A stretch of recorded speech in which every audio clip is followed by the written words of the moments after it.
So do I. Much younger. We got music.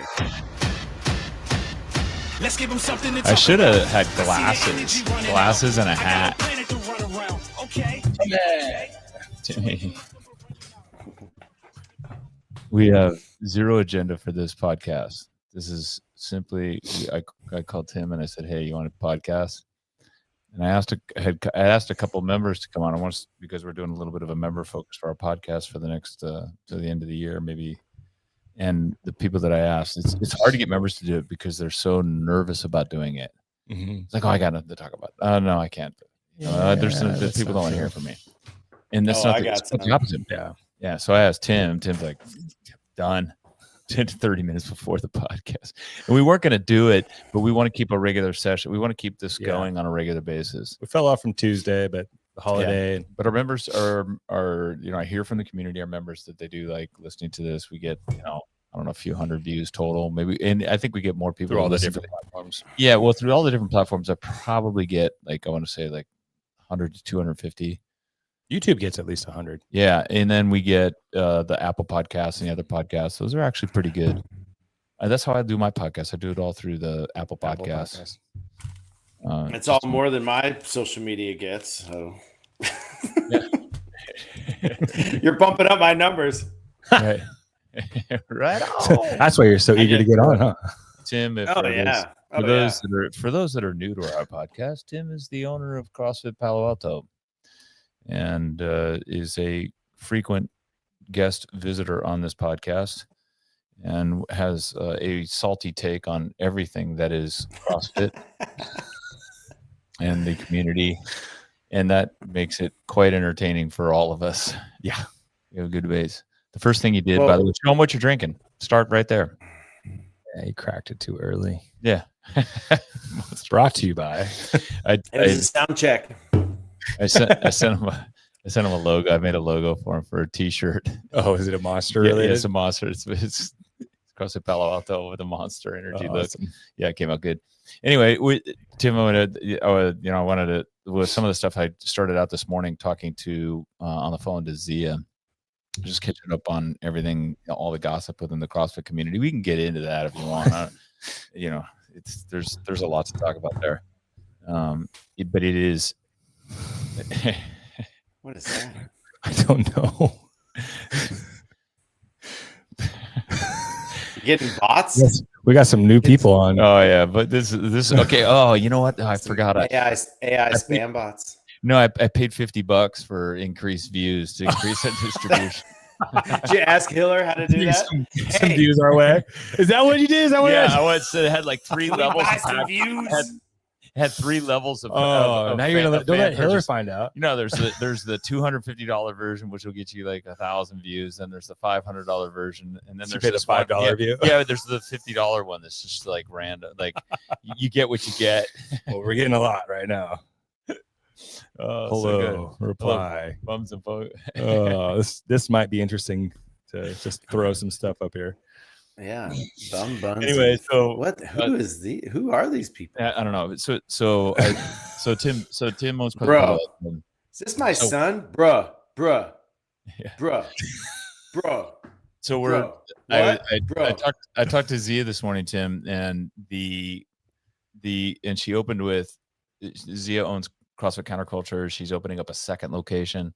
She's been at it for 15 years. And, you think, wow, everything's going really well at CrossFit Counterculture in Encinitas. It's like she's on autopilot, so she can go down and she can take down New Space in Oceanside, which is about 30 minutes away. She said it was like 7 minutes. Well, 15. She said like 15 minutes door to door, but it was like a 7-mile drive depending on the traffic. A 7-mile drive, 15 minutes, but it could be 15 to 30 minutes depending upon traffic. Yeah. And so she's opening up this new location where she's doing a lot of the build out themselves, which is classic CrossFit affiliate owner, because none of this stuff scales. You just, you don't go hire a bunch of contractors. We're so used to doing stuff on our own. But so this morning she goes, oh man, today's been a day as an owner. I'm like, really? What happened today? Because she's driving to CrossFit Counterculture from home, 5-minute drive for her. And she gets a call from someone on the phone. And the guy says to her, and she goes, hello, it's good, Zia. And he says, this CrossFit counterculture? She says, yes, it is. He goes, you can't have gas blowers blowing stuff in the air. I'm going to call the cops. I will report you. This cannot happen in Encinitas. It is against the law in Encinitas. And just ranting. And she finally got a word. And she goes, look, like, I'm in my car driving. I'm not holding a gas blower. And he goes, he's on your roof. It's somebody on your roof blowing. And she's trying to think, who would be on my roof of my gym with a gas blower? And so then she landlord. Yeah. So she instantly thinks she got the wrong number. That this guy got the wrong number. She goes, no, I know where it is. And she goes, okay, look, I'm getting there. I'm driving there. I'll take care of it. And she got there. And sure enough, on the roof was a guy with a blower. And it turns out the guy with the blower was hired by the landlord to blow off all of the leaves and debris from the tree cutting project that was being done next door. So it wasn't the tree cutting project. It was something the landlord hired on. Yeah. Well, yeah, it wasn't tree cutting. Was the punchline that this guy is the guy next door that did the tree project? I don't think it was the tree project. I think it was the landlord that hired. It may have been the landlord's tree project. Like, hey, you got to come over here. That's what I'm talking about. Like, that's what the stuff. She said he was like yelling at her. Hey, just having a bad this guy's day. right. So, and that's the kind of thing you deal with as an affiliate owner. I told her, this one's going to get me in trouble. I told her to tell the guy, because he's passionate. He's obviously an environmentalist. He wants gas blowers, gas blowers. Air. I told her to tell the guy, hey, I'll tell you what, I'm going to call ICE and I'm going to have them take care of it for you.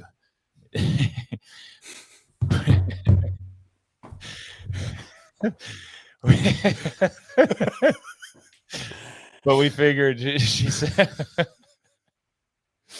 say you want to provoke the guy, you got someone calling you up, some random this night. I remember blowing you swearing up. At you may as well like poke the bear a little bit more. But I'm probably going to get in trouble. Someone's gonna send me a message on that one. It's one of our listeners. Many listeners are. I'd have probably just been like, "What? Oh, yeah. Someone's on my roof." Yeah.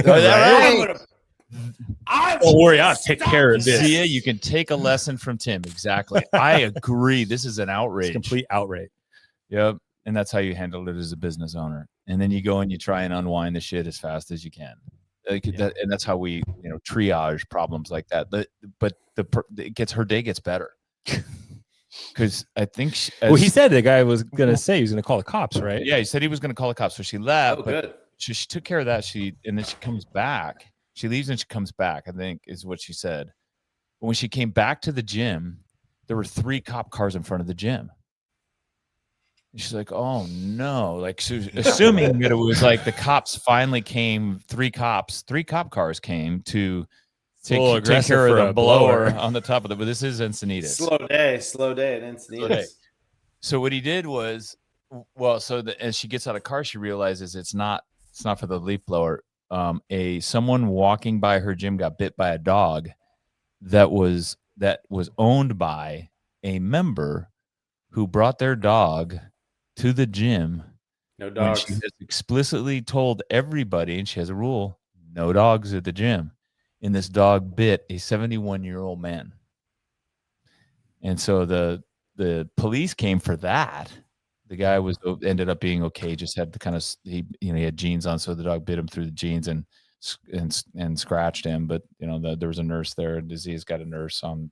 It's a nurse who works for RN that's there. Yeah, the RN that's there, and so they got to clean him. She said, "Look, he's going to be fine." But like you go from the outraged person that's probably leaving a Google review right now. That place uses gas blowers. To the what an insult. Right. To the guy's wife, he gets home, the 71-year-old bro gets home and his wife's leaving hey, this gym has a dog that bit. And Zia's like, she told the members, like, you got to go now, you got to take your dog. And guess what kind of dog it was? A Rottweiler. No. Pitbull, right? Yeah. Good enough. Pitbull. Oh, geez. Yeah. Which is as an owner, that's like the worst case scenario. Like especially when you have a rule that says, and we have a rule. Well, especially considering it's somebody just walking by. It wasn't even somebody in your business. Yeah, not even someone in your business. That's tough. And it just makes you pucker up. Yeah. Because you're like, okay, I bet now I got to call my insurance company and just alert them to it. Damage control. And then you have to send an email out to all your members. Hey, just a reminder, no dogs on site. And here's what we do. You can't predict. Like the dog was probably the friendliest dog in the world, but some old guy with a cane walking by, friendliest dog in the world until he wasn't. Until he wasn't. But then someone comes by, sees. Sounds like a Dateline NBC show. But when people get nervous, never be the life of the party, right? Never be the life of the party. Yeah, because you're the one that's going to get killed. Yeah. He was just the sweetest old man. Oh, yeah. So, but he saw the dog, probably got nervous. And then when the dog senses nervousness, and we've got 3 dogs at home. So I love dogs and I would love to have them here and hang out with them during the day. But 2 reasons why I don't. One, dogs bite people and a dog's a dog. Like my dogs are the sweetest dogs in the world. They wouldn't bite anyway, but you never know. Accidents happen too. And 2, dogs get hair everywhere. And oh my gosh.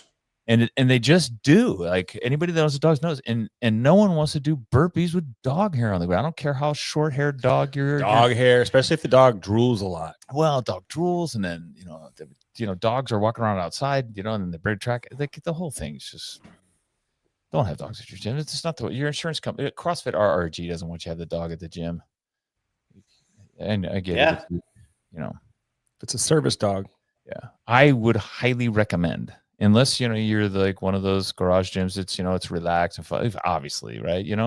But if you're a gym that's like trying to make a living doing this, like a real business out of it, let's just minimize the amount of risk that you can put out there. Minimize the amount of risk. Like just don't bring a dog to the gym. You think you got to worry about it? You got to worry about interacting. Oh, but everybody loves their dog. No, not everybody loves your dog. Everybody pretends. Jamie Lee, those service dogs ain't service dogs. No. They bought that certificate on Amazon.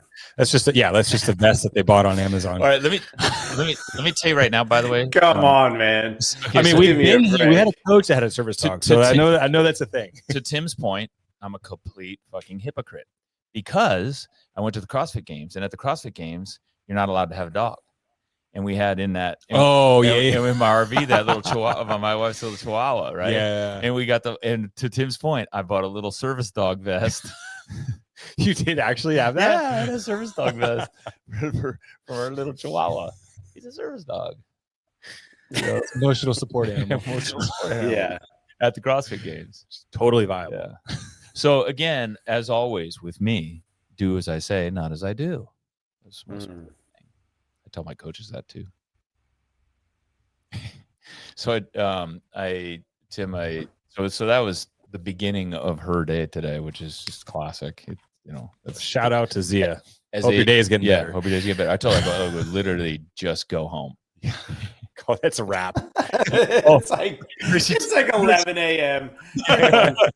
She texted me. She texted me after all that, like about 30 minutes ago. She goes, I just accidentally flushed an AirPod down the toilet. She should have gone home. Fuck. That is the best. Oh, hey, that's why I use wires. Wires. Oh, except for the ones that are on your head right now. That's right. Yeah. That's right. That are bombing your brain with. I know. Radiation. Yeah. So, how's business how is your November, December, Tim, at CrossFit Palo Alto? Do you get a falling off? I know in the summertime you get people that'll leave for, a couple, 3 weeks, 4 weeks, a month at a time. Summer breaks and stuff. Summer breaks. Do you get the same thing in November, December? Sort of. Not too much. I mean, attendance, yes, will kind of go down a little bit. Membership wise, we're actually having a good week. A good couple of weeks. We're getting some folks. We got a couple of folks when they leave. Usually it's like they move, like they leave or something. Relocate. Yeah. And we do try to tell like folks, they'll say, oh, hey, I'm going to be gone for a couple months or whatever. And I'll tell them, kind of give them a spiel I've shared with you before, like, hey, and I credit to Dusty Highland, who also is an affiliate owner, works at a different affiliate, but he man, we've struggled with just a clear way to communicate, like, bro, your baggage fees for your trip to Europe are going to be more than what you're paying us. Like, what's a nice way of saying, like, come on, like, you're not turning off your Netflix, you're not turning off every other subscription that goes to your house that you're not going to be at, but you're not turning off PG&E or Comcast, and they don't even care about you. Like, we actually care about you, and your membership matters to us. Like, your membership does, like, actually help us pay the bills and keep a level income. It does also help that, the way that we structure our memberships, so that they're saving a spot in class, right? So, like, they have a reserved spot. So, because right now, like, our Tuesday, Thursdays, I think we have, out of 8 classes, we only have like 2 classes that have space in them. I think literally there might be like 3 openings out of, what's 8 times 15? Out of 120, I think there's like 3 openings. So how Tim structures his memberships is he essentially sells days and times, sells spots and classes. You want Monday, Wednesday, Friday at 10 a.m. That's the program you get from him. Yeah. And then you've got Monday, Wednesday, Friday at 10 a.m. Same thing for Tuesdays and Thursdays. And then when that class fills up, that's it. You if you want to buy a membership to Tim's Gym, you got to buy a different day time. And that's an old school way of doing it. It's a really cool way of doing it. And to be honest with you, with coaches, in my individual coaches, like Jamie and Madeline and Jackson and Chad, they're essentially doing the same thing with their small groups and with their private coaching. They've got X number of spots that are available that they'll make available. And when those are gone, they're gone. It creates a little bit of scarcity so that members, know they can lock it in. Imagine too, like the accountability too, because you're always working out with the same group of people every time. Right. Like if you're missing, everybody misses you. What happens when somebody does leave and they don't cancel? Do you just keep that spot open, or do you fill it up in the meantime, like when they're going to be gone for? Like, if they leave, like if they say no, cancel it, I'll just restart when I get back. And if I can fill it, I'm filling it. Yeah. And I'm a businessman. I'm not a charity. So, like if I got somebody that wants to pay me money, I'm going to take it. Because at the same time too, and not in a callous way, but honestly, like, someone else in that time period might leave that class. Yeah. And then they come back and they're like, oh, hey, I want to come back. And you're like, okay, I got a spot. Like, it works out, and usually it just kind of works out. We just kind of go with it. So we're actually very, very fortunate. I think we've talked about it before. Maybe I think the zeitgeist, right? Whether it's, Peter Attia making all the news, Gabrielle Lyon, all these different doctors in longevity and all this and that, right? And what do they say? What's the minimum that people should be lifting weights and working out? 2 days a week. 2 days. Right? They're like, it's like 2 days a week. 1 day a week makes a big difference. Yes, it does. You take add a second day, and it's a huge add on, right? The 3rd day, the needle goes up, but at a much lower rate, right? So it's like, okay, 2 days. People are like, okay, I need 2 days. Then COVID, because people don't work as much on Fridays. They're not going to the office. So they're not traveling around as much. So when are they at the office, or when are they nearby us? Monday through Thursday. What are our options? Our options for 2 days a week, Tuesday and Thursday. So so our Tuesday, Thursdays are like, we're super busy. One of the things that I really like about Tim's model, and it's one of the challenges, and for a reason that it is also one of our biggest challenges, and for most people in general, with the exception of, so the contrast is, and I'm rambling here, just I'm assembling this on. It's 5 a.m. class. Our 5 a.m. class is the same people. It's 80% of the people in there are there at 5 a.m. because they built it into their schedule. That is when they can come. It's like in their internal clock. Yeah. And then the evening people, it's less. Like sometimes they'll come to 4:30, sometimes they'll come to 5:30, sometimes they don't come at all. But as to Tim's point, it is having that habit of of training on at the regular time and a regular day is probably the most conducive to establishing a schedule that's in your routine. And so that's the kind of the cool thing. It's like, hey, this is my time, and if I stop coming at that time or stop paying for it, I'm going to lose that time. But they build it in. As a result, they're building it into their schedule with him, and they're kind of locked. I got a couple guys, right, 2 to 3 times a week, dude, and that's it. Like, you're set. Everything else is gravy.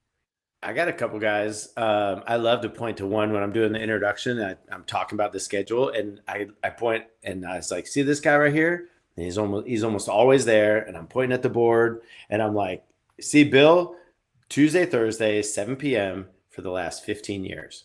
Like, this is in Bill's schedule. This is it. Like, his wife knows, like, that's it. That's when he's going to be driving home on his way home from Apple. That's it. Like, that's when he's coming, and we've got a lot of other guys, and I think, I tell folks too, is like, it's easy, especially getting started. You get so excited, you want to drink from the fire hose of intensity, and, and then you're going to get the people that are like, yeah, I tried CrossFit for like a few months and then I got hurt, or I burned out or whatever. And I'm like, man, I have like over 10 people probably that have been here over 15 years, and so, I mean, I think like from a longevity piece. Have you had that same kind of setup the whole time too? Like for the last 15 years, Bill we started it. All credit to Jeremy Teal, old school OG, right? Like, he did a thing on the CrossFit Journal. He called it the closed class model. And we started that. I went to the Garage Gym Blueprint. That's where you would go and like spend a weekend with him, and they would talk about, this is how we do everything. This is how we do social media. This is how we run our classes. This is how we program. This is how we structure, just some basic, hey, how to be an affiliate type of stuff. And then, so that was in late 2010, and then just before Thanksgiving. And then we, because Luke was an infant. And then we made the changeover in early February of 2011. Are you bouncing a lacrosse ball or something in there? This? Yes. No, that was just me hitting a notepad. Okay, sorry. That's like everybody hears it. Oh, okay. Sorry. But yeah, so no, I mean, and we just, well, it was a lot of different things. Early on, we were in a very small space, and we used to be in, I mean, like 700 square feet, like this tiny little like multi-car garage, essentially, right? And so we needed to manage our population. So we started like, okay, signing up for class, and we had like a limit of like 8 people. And then even with 8 people, we had squat rack. We had the portable squat racks. And so we would move them like out on there was a driveway. There was we were right on the sidewalk on El Camino. And so you were outside? Yeah. Oh yeah. Like we'd roll up these big doors, and so we're like right on the street front. I mean, but people loved it. They loved like cool. This one guy, Dan, he always called it lifting on the patio. So like he like, on the driveway, you'd set up the squat rack, and like you're working out outside. Like, I mean, we're in Palo Alto. You're outside all year long. It's awesome. Yeah. So the other part of this is that's cool, and it's good, especially good for newer affiliate owners, is it gives you a without any technology, it gives you a way to evaluate your business on an ongoing basis.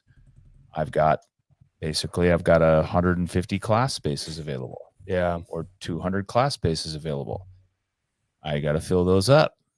It kind of simplifies it. Yeah. Simplifies it.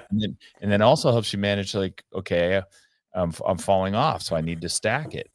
And you can even get to a point, and some gyms are doing this. I saw I saw an Instagram post from another gym that said, it was asked a question, do we really have a waiting list? And the answer, and then the next slide was, yeah, we do. We have a waiting list. And just the perception of what a waiting list creates is, wow, people really want into this. And then they also don't overstuff themselves so that the coach is working beyond their capacity. Yeah. You're also not with your in early CrossFit days, Greg would talk about it, and having a handle somewhat on your numbers, but also knowing like, do I really need a larger space, or maybe I just need to manage it better? Because like that's what it's allowed us to do. I mean, our effective space, like the actual training room, is 1,500 square feet. And what's the formula, Craig? How many people can you get in the 1,500 square feet? I divide it by 20 square feet. Right. Or, right. I was going to say, no, like 100. Right. Yeah. Like we can fit 15 people. Clients. Yeah. Oh, 15 people per session. Yeah. Right. So like in a class, our maximum size in a class. And then how many classes do you want to have? Right. So then it's like, okay, so we have 8 classes a day. We could have maximum, if everybody in our gym, if every class, we have room for 240 people. Right now I know like, and if everything is sold out, like, right now, Tuesday, Thursday. Yeah. But do I want a coach coaching more than 15 people at a time? Yeah, maybe, but I'd have to like, okay, now we're looking at like, do we want to get a bigger space? But like, do you know what I mean? Like, I don't know. Like, well, so but for it us, does give you your numbers, right? Like, right. Cooper, right? Chris Cooper's always like, know your numbers. To me, it's like, okay, what am I looking at? What are the variables that I can control? Can I get more people in the class? No, I'm not going to oversell the class because, I want to make sure there's always space, there's always equipment, there's always attention. Like those are the big things that we're selling, right? And then there's the safety of the familiarity. The coach gets to know you, you get to know your coach, like all those different kinds of things. Just go into it. So yeah, for us, it's worked out very well. Yeah. Greg Glassman would said the same thing. Don't expand until your members complain. A lot. Yeah. And we took that to heart. That was don't expand when you hear your first complaint. Yeah, if you don't expand when you hear your first complaint, wait till they complain a lot. And that, because that means you got a lot of members that are experiencing this overflow. That's a real good indication. We operated that way. We went from 750 square feet to 4,000 square feet. That was a big leap. But we waited a long time before we expanded to 12,000. And then we went to, and the one big mistake we did was going to 16,000. That was too big. And then we shrunk it. So we operated under the same principle. And I think you're going to be fine. And as Tim said, don't start big. Don't open up, go with no clients and go take down 3,000 square feet. You're gonna be staring at an empty space and you'll know exactly how much it costs you. I think it doesn't feel as good either, right? You've probably dropped into it. That's why. I've dropped into a gym, right? Like if there's I don't know, is there a time that your guys' big gym that 5 people show up? Yeah. Is there? And it's weird. Yeah. And what do you do with them? You so much room for activities. You probably get them into a corner. We do. We pull them into a smaller space. No. Get over here. Come here. Come here. Like, we'll have like a couple of people. I'm like, dude, you guys are going to lift next to each other or like across from each other, not on opposite sides of a 40-foot rig. That's right. Get down here. Come on. Like, so that's the thing too, is like, you don't create, the big thing. You fill it up. Yeah. Guess what? It's going to feel plenty close, like an ideal space, an ideal number, and we're hitting it a lot now because we have so many sold out classes, is 12. Like 12 people in a group. Like we have a sweet spot. We have 8 squat racks built into the rack. That means some people are sharing, some people can do their own, like whatever it is. We got plenty of room for, rings and everything else. So, that's, it's all those kinds of things. That's a good point. Ours is, for as big as our gym, well, for that workable space, but ours is 15. 15 is like, that I love when I see 15 because I know it's the coach isn't overextended. Everybody can talk. Everybody gets to know each other. They're spread out perfectly. We get occasionally we'll get a 20 in there, a 20 class, and it's cool energy. Depends on the workout too. Well, if it's a 20-minute or if it's like a big long workout where everybody's just working together at the same time, large is good. Tim said something. We should probably put this podcast behind a paywall. And like just brand it as like a, like a tutorial on how to run your affiliate, maybe we could like, Yep. Yeah, There'll I be don't know. We'll put up some of the donation box. Yeah, 36 years of affiliate ownership, Yeah, we've been doing this podcast for a couple of years now. We haven't even turned on the monetization. on this thing. Button's there. we but- just We do it for fun. It's good. you need to do some, maybe we need to like invite like some games athletes or something to like, promote it. we got 3 right here. We can make a whole bunch of money. That's right. You know what? Here's We what got a champ. We got a champ. Tim, I got it. I'm gonna create the sheet. We know who's buying CrossFit. Here we go. Yeah. Oh, who is it? I don't know. There's your clickbait. Yeah. Oh, the clickbait. Yeah. Oh yeah, that's good. Oh yeah, right There's there. your clickbait. Oh, we did that little. Oh, Brody did the exact same thing. All right, let's do that clip. Clip it. But Tim, Clip actually, it. going back, to Tim's point that this is valuable. He said something in his description there that actually is really valuable, and I've thought about this recently because we have a group of affiliate owners that are coming in. I don't know, 40 or 50 people that are coming in, affiliate owners and coaches coming in this Saturday. And this is something that I've been thinking about with respect to Diablo, because people come in, they look at Diablo and say, "Oh God, I'll never be able to do that. Oh man, how do they do that?" And it's been 20 years, and I've, by the way, 20 years, I've got stories. You think you've had it hard as an affiliate owner? Jamie will tell you. We've got stories. Yeah, there's a few. Oh my Yeah. gosh. Oh my Talk to gosh. Zia today. Talk to Zia today. today. Yeah, cops coming. Someone calling it environmentalists. Yeah, environmentalists. Anyway, but the one thing that Tim said that is really, and I've thought about this, is you want to build that core group of customers that are going to stay with you for the 10 years or longer period of time. And I think about it like a great big funnel that you're, let me see if I can get my hands to say, you have a great big funnel. And at the bottom of the funnel is one of those customers comes out, and then is that one that's going to stay with you. They've built it into their schedule. They live in the area. They're going to stay in the area. It's part of their life. That's the thing. And you want to start making that bigger and bigger and bigger. And I'll be honest with you, for us, because all the shit we chased for so many years and all the stuff we did, the best, some of the best ones are your customers, Jamie Lee, that came from CrossFit Burn, that are still with us. But we didn't build that as fast, and now I see how important those people are. And you get that number bigger, and then you can relax a little bit. You're always going to have the churn customers, the 30% of your customers, 30-50% are going to turn over every year. They got moved, they transition, they love you, they can't make it work, they have a schedule and all that shit. But Tim's right. You want to get to that point where you're building that long-term customer base. And for me and for Diablo, it took probably 15 years, starting from scratch, starting back in 2005, 15 years to get to that point where it was like, okay, we got that core group that can, no matter what happens, they're going to be with us and our bills are going to get paid.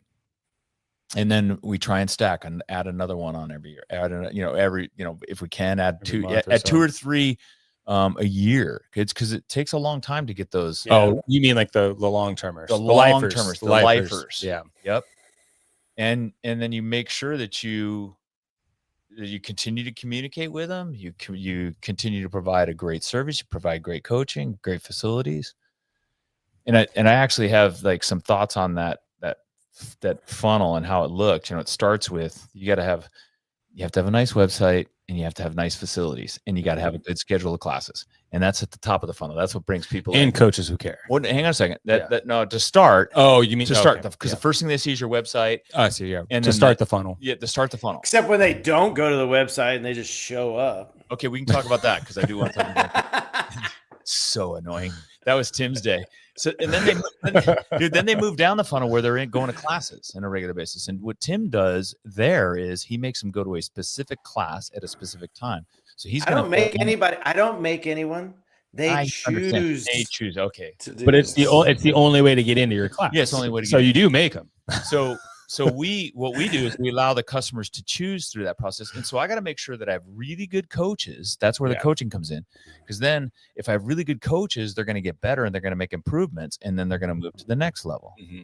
right? Where they're, now they're coming at a regular schedule, regular time. They're making progress. And then finally they pop out at the end of that funnel and they're lifetime customers that are going to be with us.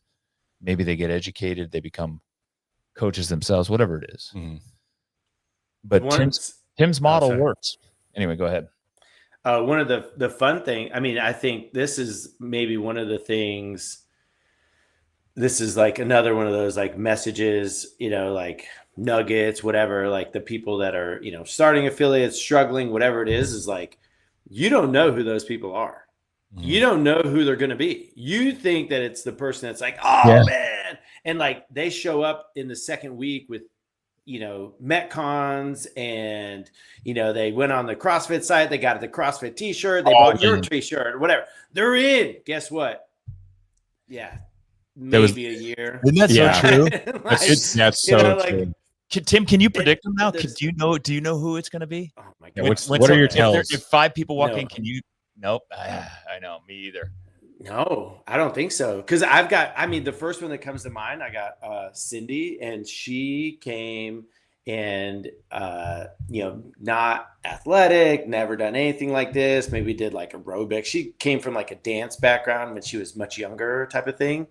And next thing you know, like she's at the 10-year party and she's like, or even, something. Yeah. When she was like, oh yeah, she's like, I've been here like, 10 years now or something, and you're just like, holy cow, like time just flies, because she just comes, right? You're just like, they're just there. And then she's just, but they just love you and they're just like, this is awesome. And it's like the best part of their day, and I think to me, the beauty, like I told this, the other little nugget, here's one, is like, there was a guy, I always I joke about like writing a book.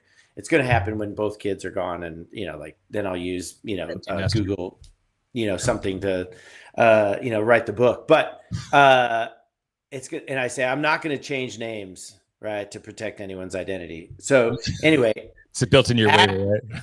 Yeah, it's in the waiver. Actually, that's what I said this morning. I was like, oh, don't worry, it's in the waiver. You signed it away. I'm totally using your name in my book, or I'm going to talk about you on a podcast specifically. Anyways, Ashwin was here years ago, more than a decade ago, and he just one of the people. Love him. He's great. He showed up. He had blue jeans on before jeans were stretchy. And he was like, that's all he had. But he's like, I'm like, dude, yeah, do it. Who cares? Cares? And yep.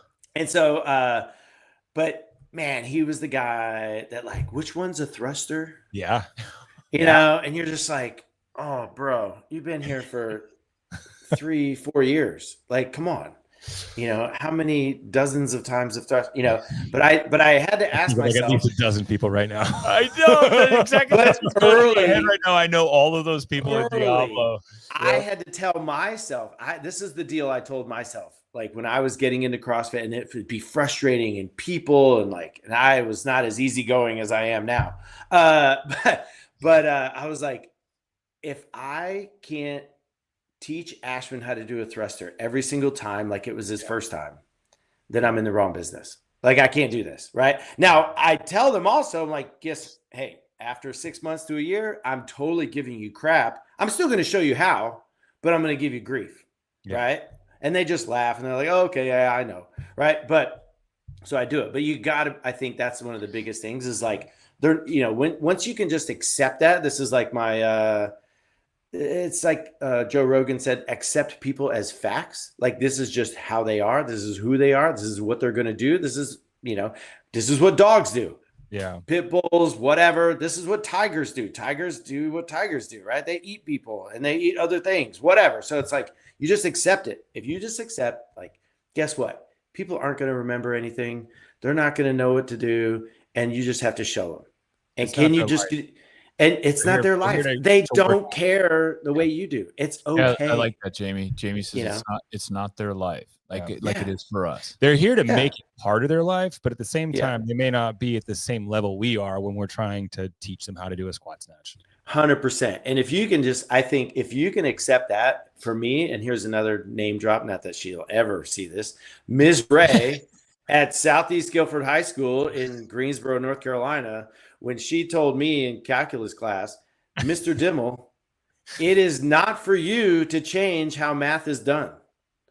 And she's like, and the sooner that you just accept how math is done, your life is going to get easier. And like, it was a process, but now I'm just like, accepted it. That's the formula. That's what you do. Like, okay, like get over it. You're not going to change it. You're not going to change people, you know. So I think that's a really important part or point too, though. Like the concept of not trying to change somebody, you're making a better connection with that person and developing better rapport, which then long term they'll appreciate the fact that you're giving them some shit here and there, but that's part of rapport, right? That's part of the relationship. Jamie brings up the point that I wanted to mention too. As a coach and as an owner, you sometimes need to have an inside voice that doesn't go outside. Or a podcast that not a lot of people watch. That's where you vent it. I have unless Hiller clips that and then it turns into a whole big fucking thing. About 2 weeks ago. Oh, 2 weeks ago, I was coaching the 5 a.m. class, and Min was in there. Yeah. And then Tim Bateman's in there, and hopefully they aren't listening to this. And so these guys are in their early 50s, late 40s, and I'm having them on the ground on their back, and I'm warming them up, and the movement included I think it was a jerk or a push press, one of the two. So I have them lay on their back flat with their butt on the ground, their heels on the ground, and then I have them do shoulder presses on the ground, trace the ground, right? Trace the ground with their elbows and their palms. And poor man, like his mobility. This guy's a surgeon, by the way. I think he's stuck in. Yes. So he's a surgeon, and he's a busy guy. And I think I want to say eye surgery. I'm not sure. I don't know. But anyway, that's another point. He's a surgeon. Like this guy's big deal. And he's he can't keep his elbows on the ground, his hands, and he's able to go up to about right here, and he's arching his back. And so I said, look, this is a really good test of your mobility, and it'll give you an indication. I'm talking to the class, so it's a really good indication of talking underneath their voice a little bit. How mobile you are and what you need to work on. I said, so for example, and I go right, Min, like that, and then no, that wasn't enough. Craig had to go a little bit further. Internal voice in front of didn't shut the fuck up in front of the whole class. I'm watching because I turned and look at him. I'm like, wow. And I said, Min, you're doing surgery with that mobility? And I hear my other member like go all the way over the other side. Tim Bateman goes, you are a jackass. Well, he shouldn't call another member a jackass like that. No. That's not very nice. He wasn't referring to Min. And instantly in my head, I'm going, oh, this is like, these are two guys that come all the time. How much is this going to cost? They're just going to talk shit right back, though. They were great. You could have fun with your members, but do be careful. Don't give them crap all the time. And Min is an awesome guy. And he can't be malicious. He's joining the CrossFit Medical Society too. Oh, so, that's awesome. So he's available. That's great. For no, but you do get and like, but I love that point that Tim made too, is like they're not, this isn't their life. This is their outlet, right? Min's focused on freaking who he's going to cut up later in the day and the surgery he has to prepare for and and how he's going to help people down the road. He's not thinking about his mobility in his shoulders. Granted, it might help. Well, I know, but for push press or push jerk, like, so, and that guy works his ass off, by the way, when he's in class too. So, sorry, Min. I see him working on his mobility after class. I see him in here open gym doing some stuff. It probably resonated. I think it might have. Yeah. This is like last week. Yeah. See? Well, we did. Benevolent. I tell you, again, gotta be honest sometimes. Yeah. There's nothing, like shame and what did I say? Shame is a very powerful motivator, and I'm not above using it. It is fun. It works for me. I mean, think about that's another thing. Here's an owner thing too, right? How hard is it, right? I mean, this is like a relationship thing. It all applies. How hard is it for you to change anything? Yeah. Like it's brutal. And so you're going to get mad at somebody else. That's why I've become so much more Like, dude, I don't bug people about nutrition. I don't bug them about pretty much anything because I'm like, I know. dude, no one's going to change unless they want to. Yeah. Yes. You know, Until they like, come to you for help, it's like trying to give away unsolicited advice. Yeah. Here's the other thing, and this is something that over 20 years doing this, and I'm meeting a lot of owners. Our communities are reflections of us. Like this community is me and Yvonne and Jamie Lee, because he's been here as many years ahead. It's like the community are a reflection of who we are and who we like to hang out with, and that's what makes it. That's why I'm doing it 20 years. I love coming here and being able to have those kinds of direct conversations or friendly conversations and laughing conversations with people. Yeah. It makes it fun and entertaining for us, which makes us more engaged for our members. If I had to come here and every time, I can't say that to that person. I can't say that to that person. I can't say that to that person. I feel like you're on eggshells. It's not going to be fun. It's not fun. It's not fun. It's great to, and so what happens is those people that might be hypersensitive, for example, they're the ones that we talked about that aren't making it through that funnel and they aren't coming out the end. But the ones that are know you, understand you, respect you. They know why we're doing it. And affiliate owners are here. Everybody's here to help. Why we do this podcast. Mm-hmm. So, other than we love to hear ourselves talk. So, what else are we talking about? Yeah, go ahead. What were you gonna say? What do you got? Are we buying CrossFit or what? I thought that's what we were doing. I can tell you this. Yeah. Here's what start the GoFundMe. Put it in the chat. It won't make it all. It won't make it all. Remember this podcast. Be sure to like, subscribe, and click that bell. Donate to our fundraiser. Dude, we don't even know where to tell people to point. Like where do they put the like, subscribe? Is it down? Is it this way? Well, it's wherever Jamie Lee put. Ask Hiller. How are you not getting? I'm sure he would be happy to. There you go. Provide that service. Bring Andrew Hiller on and do a social media tutorial for affiliates. The cover. Yeah, write that on your notepad.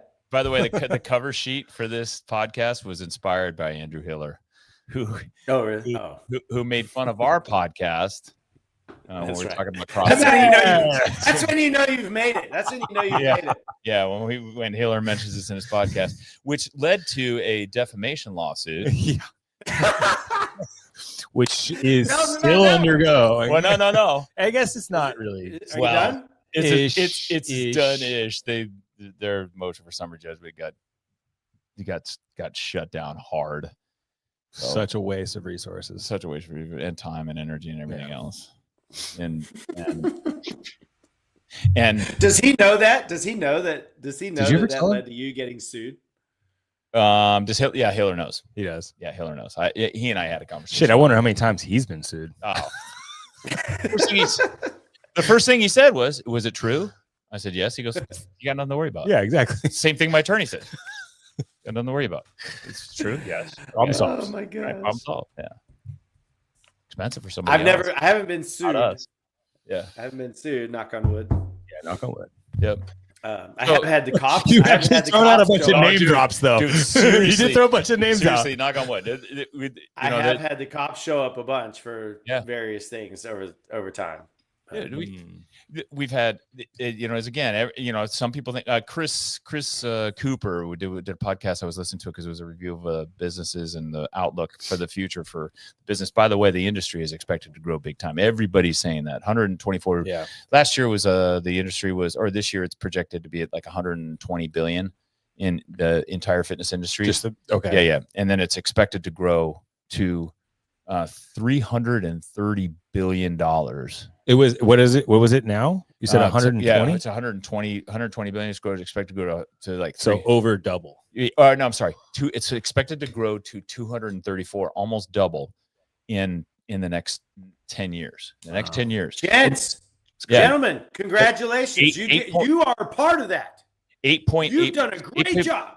8.8% growth a year over the next 10 years, and we're already kind of seeing that. Like my mutual funds, online interest, all the influencers that are talking about it, the importance of strength training. So the outlook is fantastic, I think, for CrossFit affiliates, and that's where you want to make sure your gym is set up the right way. You got good coaches, you got you're planning for the year. You're not just doing it firing by the seat of your pants. All of that stuff.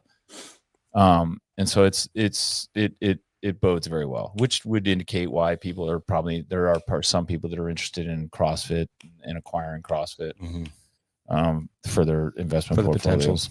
But that, you know, again, I can't control that. I don't have any influence over it. I get tidbits here and there from various different people. What I can control is right here at this gym, my coaches and my community that are right in front of me, and keeping them motivated and interested. And CrossFit is just an incredible methodology that produces amazing results. And when people find it and my members talk about it, my coaches talk about it, we're going to get more people in here doing it. And I get to hang with cool people and do podcasts with some The coolest. Yeah. Yeah. So anyway, how long we've been on? An hour? 50 minutes. 50 minutes. 5-0. All right. Tim, thanks for being on with us today. Thank you, sir. Oh, that's it. Okay. That was a fun conversation. Yeah, because it's stuff to do, people to see, and money to make. Yeah. Lunch to eat. Yeah, lunch That's to it. eat. I'm starving. Right on, guys. Till next time. All right. Thanks, boys. Thanks, man.